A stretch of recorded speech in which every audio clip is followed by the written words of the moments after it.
Hello friends, ये part वहीं से स्टार्ट होता है जब एक लड़की आकर कहती है कि वो किंजी की बायोलॉजिकल मदर है। तो सैम सोच रहा होता है ये लड़की सच बोल रही है या झूठ बोल रही है। वो लड़की बताती है उसने 5 इयर्स पहले किंजी को खो दिया था और वो 5 इयर्स से अपनी बेबी को ढूंढ रही थी। मुझे लगा नहीं था कि मैं तुमसे वापस मिल पाऊंगी। और वो उससे कहती है तुम क्या सोच रहे हो, मैं सच बोल रही हूँ। सैम कहता है तो ठीक है, तुम किंजी को सेव कर लो। तो वो कहती है ठीक है, पर मेरी एक रिक्वेस्ट है, प्लीज़ मुझसे मैरिज कर लो। सैम शॉक्ड हो जाता है तो वो उससे कहती है इन 5 सालों में मैंने अपनी बेबी को खो दिया, मेरी जॉब भी चली गई और मेरे पास कुछ भी नहीं है, और वैसे भी मुझे कैंसर है, मेरे पास सिर्फ 3 महीने हैं। प्लीज़ मुझसे मैरिज कर लो, 3 महीने बाद तुम्हें मिसेस सैम का पोजीशन वापस मिल जाएगा। तो सैम सुथम और असिस्टेंट की बातें याद करता है। उसने असिस्टेंट की बातें सुन ली थी। वो असिस्टेंट की बातें याद करके उसी लड़की को मैरिज के लिए हाँ कर देता है। तो वो खुश होकर सैम को गले लगाती है। तभी वहाँ पर सुथम सैम से मिलने आई थी और वो उन दोनों को ऐसे देख लेती है। वो लड़की सैम से कह रही थी कि मैंने सुना है तुम्हारे 3 और बेबीज हैं, पर डोंट वरी, मैरिज के बाद मैं तुम्हारे बेबीज और तुम्हारी फैमिली का अच्छे से ख्याल रखूंगी। सुथम ये सुनकर गुस्सा हो जाती है और वहाँ से चली जाती है। उसे जाते हुए असिस्टेंट देख लेता है और सैम को बताता है, तो सैम भी उसके पीछे जाने लगता है। सुथम सैड होकर जा रही थी और सोच रही थी 5 इयर्स हो गए हैं, अभी भी उसे भूल पाना इतना मुश्किल क्यों है। तभी वहाँ पर उसका असिस्टेंट आ जाता है और वो कहता है उस सैम ने तुम्हें फिर से सैड कर दिया ना, कहकर उसे हग कर लेता है। तो वो उससे दूर होने लगती है। तो वो कहता है प्लीज़ मुझे रिफ्यूज़ मत करो, तुम्हें इस हग की ज़रूरत है। तो वो उसे हग कर लेती है। तभी वहाँ पर सैम आ जाता है और वो उन दोनों को देख लेता है, पर असिस्टेंट उसके सामने ही सुथम को वहाँ से लेकर चला जाता है। सैम के पास उसका असिस्टेंट आता है और कहता है क्या आप सुथम के पीछे नहीं जाएंगे। सैम कहता है इसकी कोई ज़रूरत नहीं है, क्योंकि उसे ऐसा लग रहा था सुथम ने अपने असिस्टेंट को अपने लिए चूज़ कर लिया है। सुथम अपने असिस्टेंट के साथ जा रही होती है, तभी वो बेहोश हो जाती है और ये सीन यही कट हो जाता है। नेक्स्ट सीन में सुथम को हॉस्पिटल में होश आता है और वो अपने असिस्टेंट से पूछती है कि उसे क्या हुआ था। तो वो बताता है कि उसका ब्लड शुगर लेवल लो हो गया था, इसलिए वो बेहोश हो गई थी, और वो उसे अपना ख्याल रखने के लिए कहता है। तभी वहाँ पर टीवी में न्यूज़ चल रहा होता है कि स्प्रिंग फेस्टिवल में सैम किंजी की बायोलॉजिकल मदर से मैरिज करने वाला है और किंजी की मॉम की बोन मैरो उससे परफेक्टली मैच हो गया है। ये जानकर सुथम सोचने लगती है कि शायद मुझसे कोई मिस्टेक हुआ होगा, किंजी मेरा बेबी नहीं है। और वो असिस्टेंट से प्रॉमिस कर देती है कि किंजी का मैटर सॉल्व होने के बाद वो उसके साथ अब्रॉड जाएगी। तो वो बहुत खुश हो जाता है और उसे रेस्ट करने के लिए कहकर वहाँ से चला जाता है। नेक्स्ट सीन में सैम को देखते हैं जो सुथम को याद कर रहा था और कहता है तुम्हें मुझे छोड़ना ही तुम्हारे लिए बेटर होगा। फ्यूचर में तुम जहाँ भी रहो, मैं तुम्हें और हमारे बेबीज को साइलेंटली लव करता रहूँगा। इधर हॉस्पिटल में डॉक्टर असिस्टेंट को किंजी और सुथम की DNA रिपोर्ट देती है और बताती है सुथम ही किंजी की बायोलॉजिकल मदर है।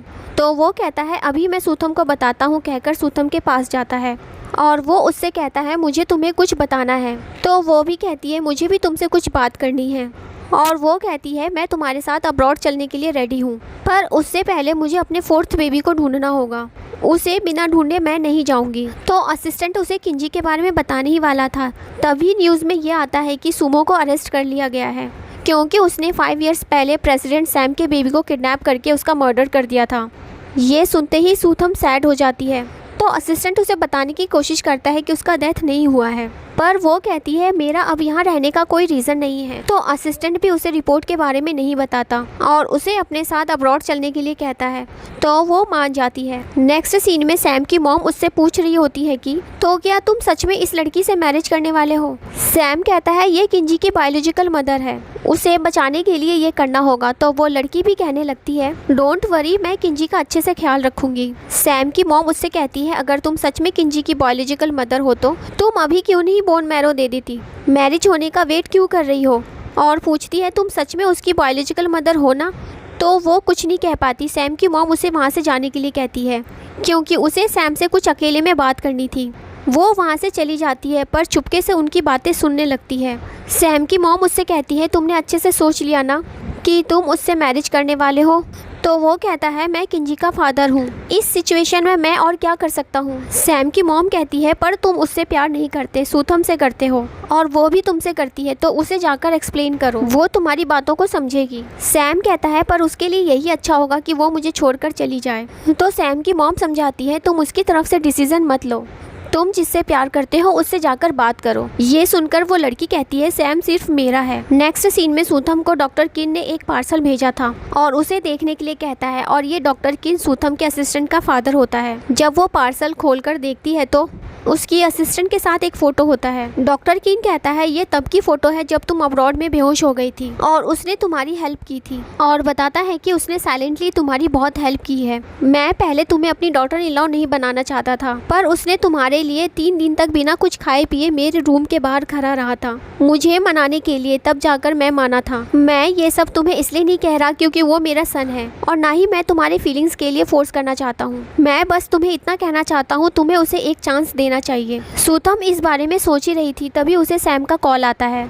और वो कहता है वो उससे मिलना चाहता है, तो वो उससे मिलने चली जाती है। तभी वहाँ पर 2 गुंडे आकर सूथम पर अटैक कर देते हैं, पर सूथम अकेले ही उन्हें संभाल लेती है और वो उनकी फोटो अपने असिस्टेंट को भेजकर इन्वेस्टिगेशन करने के लिए कहती है। पर तभी एक गुंडा नाइफ से सूथम पर अटैक करने वाला था, पर सैम बीच में आ जाता है और उसे बचा लेता है, पर वो नाइफ सैम को ही लग जाता है और ये पार्ट यहीं पे खत्म हो जाता है।